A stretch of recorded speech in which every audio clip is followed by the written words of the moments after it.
একদিন এক ছোট্ট ছেলে ছিল, নাম লালু। সে ছিল খুবই কৌতূহলী আর খুশি মেজাজের। তার সবচেয়ে ভালো লাগতো রঙিন বেলুন নিয়ে খেলা করতে। এক সকালে সে মাঠে খেলছিল। হঠাৎ দেখল একটা বেলুনওয়ালা আসছে। বেলুনওয়ালার গায়ে ছিল রঙিন জামা, আর তার বেলুনগুলো ছিল এত সুন্দর যেন তারা আকাশের তারা। লালু একটা লাল বেলুন দেখিয়ে বলল, এইটা দাও কাকু। বেলুনওয়ালা হাসল আর বলল, এই বেলুনটা কিন্তু সাধারণ না, এটা জাদুর বেলুন। লালু চোখ বড় বড় করে বলল, সত্যি? হ্যাঁ, কিন্তু এটা কেবল সেই পাবে যে সত্যি সত্যি দয়ালু আর সাহসী, বলল বেলুনওয়ালা। লালু একটু অবাক হল, কিন্তু তখন সে তার মায়ের কাছ থেকে টাকা এনে বেলুনটা কিনে নিল। হাতে পাওয়া মাত্রই বেলুনটা হালকা আলো দিতে লাগল।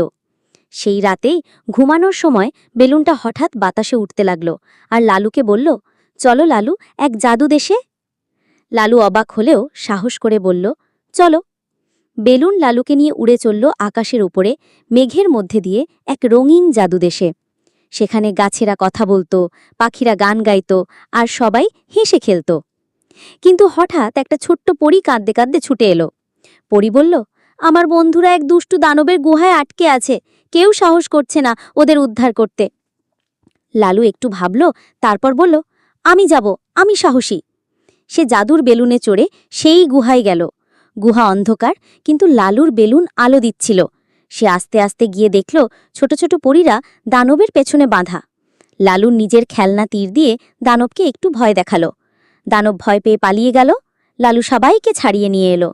সবাই খুশি হয়ে লালুকে বলল, তুমি সত্যিকারের বীর। বেলুন আবার লালুকে বাড়ি ফিরিয়ে আনল।